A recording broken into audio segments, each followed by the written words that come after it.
सूरज गुरूब होने से कुछ देर पहले सुल्तान अयूबी फरात के किनारे टहल रहे थे। उनके साथ घुड़सवार दस्तों का सालार और छापामार दस्तों का सालार सारिम मिस्री था। उनसे कुछ दूर सफेद कपड़ों में मलबूस एक आदमी खड़ा था जिसने दुआ के लिए हाथ उठा रखे थे।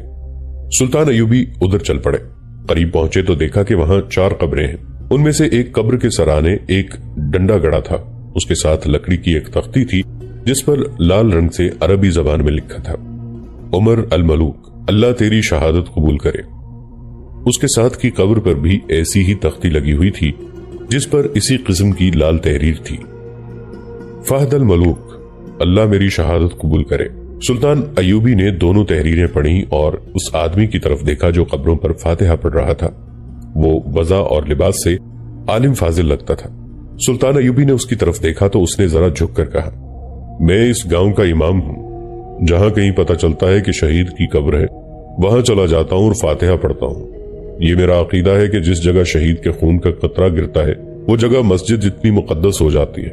मैं लोगों को यही बताया करता हूं कि मुजाहिद वो अजीम शख्सियत है जिसके घोड़े के सुमों की उड़ाई हुई गर्द का एहतराम खुदा ने भी किया है और जिहाद फी सबीलिल्लाह को खुदाए जुल जलाल ने अफसल इबादत कहा है।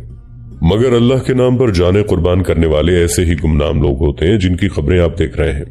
तारीख में उनका नहीं मेरा नाम आएगा, मगर मुझे अजमत देने वाले ये लोग थे। उन्होंने अपने सालारों की तरफ देखा और खबरों की दोनों तख्तियों की तहरीरों पर हाथ फेर कर कहा, ये अल्फाज लाल रंग में उंगली डबोकर लिखे गए हैं। लिखने वाला एक ही आदमी मालूम होता है। लाल रंग नहीं सुल्तान मोहतरम, छापामारों के सालार सारिम मिस्री ने कहा, ये खून है। उमर अल मलूक की कब्र की तख्ती नसर अल मलूक ने अपने खून से लिखी थी और उसने अपने ही खून से अपनी कब्र की भी तख्ती लिखी और शहीद हो गया था।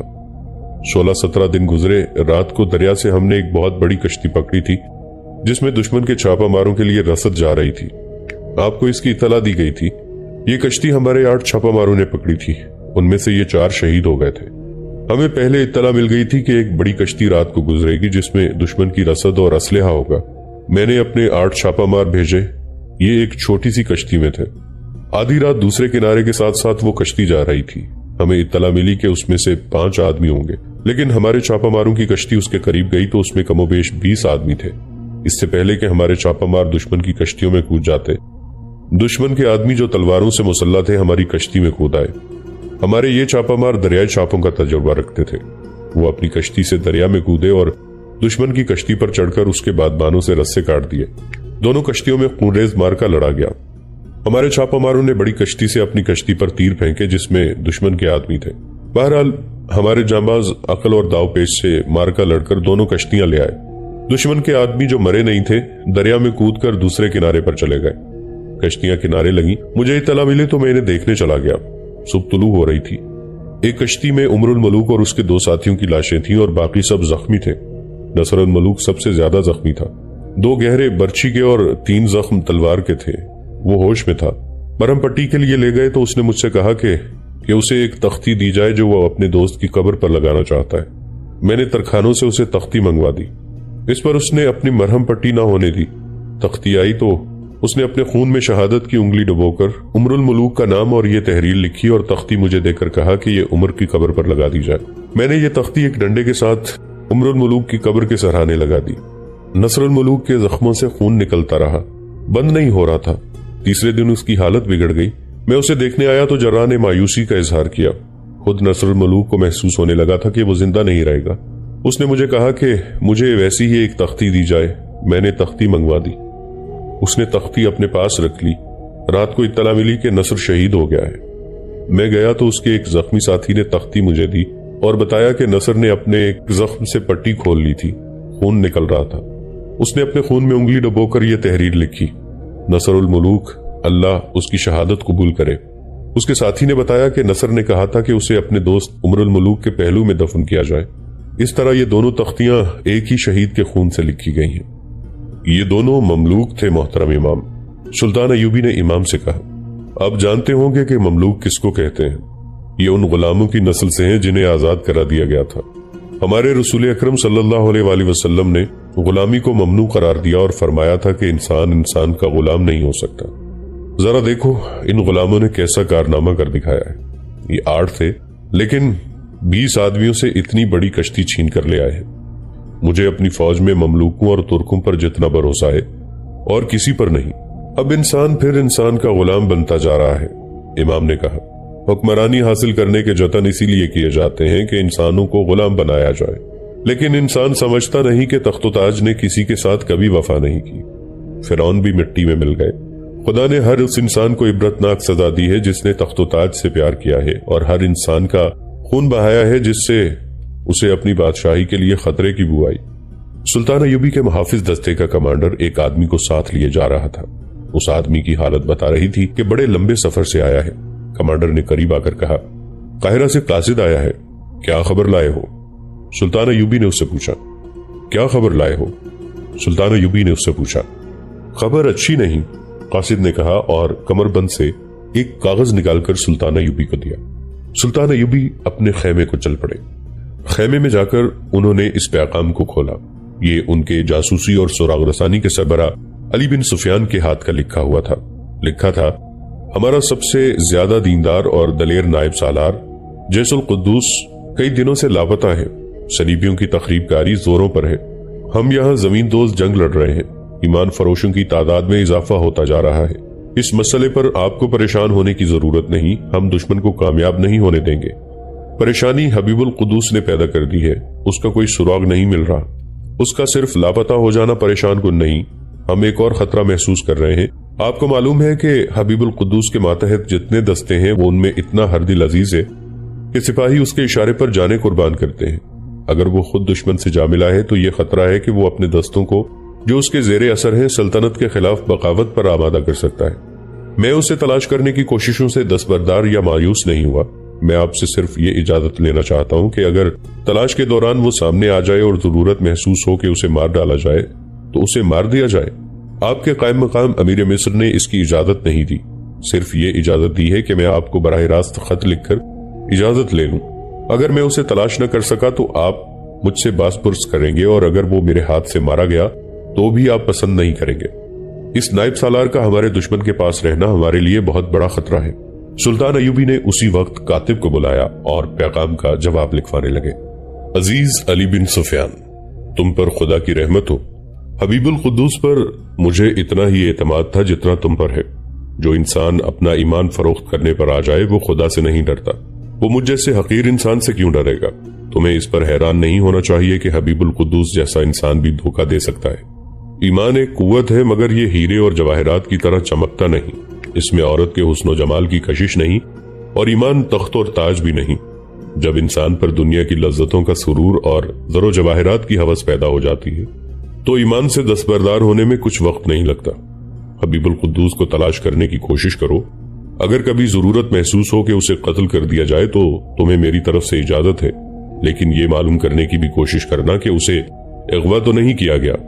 حالات تمہاری نظر میں ہیں، جو بہتر سمجھو کرو۔ مفاد سلطنت اور مذہب مقدم ہے۔ ایک انسان کی زندگی اور موت اس کے راستے کی رکاوٹ نہیں بن سکتی۔ جہاں فوج کی اتنی زیادہ تعداد ماری جا رہی ہے، سپاہی اپنی جانیں دے رہے ہیں، وہاں ایک غدار کو مار دینے سے پہلے اتنا زیادہ نہ سوچنا کہ تمہارا قیمتی وقت اس پر صرف ہوتا رہے۔ اللہ سے گناہوں کی بخشش مانگتے رہو۔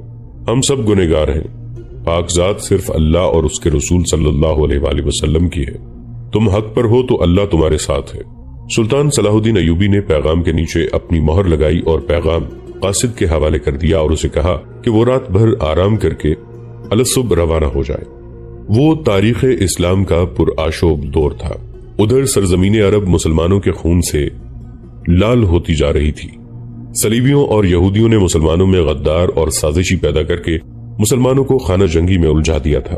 ادھر مصر میں بھی کفار مسلمان حکمرانوں میں غدار پیدا کرنے کی کوششوں میں مصروف تھے۔ لوگوں میں سلطان ایوبی کی حکومت کے خلاف نفرت پیدا کر رہے تھے اور سلطان ایوبی کی فوج پر بڑے ہی شرمناک الزامات کی تشہیر کر رہے تھے۔ انہوں نے یہ مہم زمین دوز طریقے سے چلا رکھی تھی۔ علی بن سفیان اور قاہرہ کا کوتوال غیاث بلبیس اس مہم کے اثرات زائل کرنے اور مجرموں کو پکڑنے میں سرگرم رہتے تھے۔ ایک نائب سالار کا غائب ہو جانا معمولی واقعہ نہیں تھا، مگر اس کا کچھ سراغ نہیں مل رہا تھا۔ حبیب القدوس کے متعلق کوئی سوچ بھی نہیں سکتا تھا کہ وہ بھی غداری کا مرتکب ہو سکتا ہے، لیکن اس دور میں غداری ایک عام سی چیز بن کے رہ گئی تھی۔ حبیب القدوس لاپتہ ہوا तो सब ने यही कहा कि वो कोई फरिश्ता तो नहीं था। उसकी 3 बीवियां थीं और ये कोई मायूब अमर नहीं था।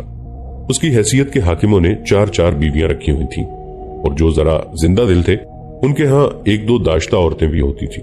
हबीबुल कुद्दूस की जिंदगी में शराब और राग रंग का जरा भर दखल न था। सोमो सलात का पाबंद था और मैदान जंग में दुश्मन के लिए सरापा कहर। शजाअत के अलावा फन्ने हर्ब ज़र्ब में महारत रखता था। जंगी मंसूबाबंदी ऐसी कि कम नफरी से कसीर तादाद दुश्मन का सत्यानाश कर देता था। उसकी सबसे बड़ी खूबी ये थी कि अपने दस्तों में हर दिल अजीज था। उसके मातहत जो कमांडार और सिपाही थे उनके लड़ने का अंदाज ये होता था जैसे वो हुक्म से नहीं अकीदत से लड़ रहे हैं। बाज़ औक़ात तो ये गुमान होता था कि ये दस्ते उसके जाती फौज के हैं और सुल्तान अयूबी के हुक्म से नहीं हबीबुल कुद्दूस के इशारे पर लड़ते हैं। उनकी तरबियत उसने इतनी सख्त कर रखी थी कि उन्हें इतनी जंगी मशक़ें कराता था कि आज की जबान में ये क्रैक ट्रूप्स बन गए थे। उनकी नफरी 3000 प्यादा और 2000 सवार थी।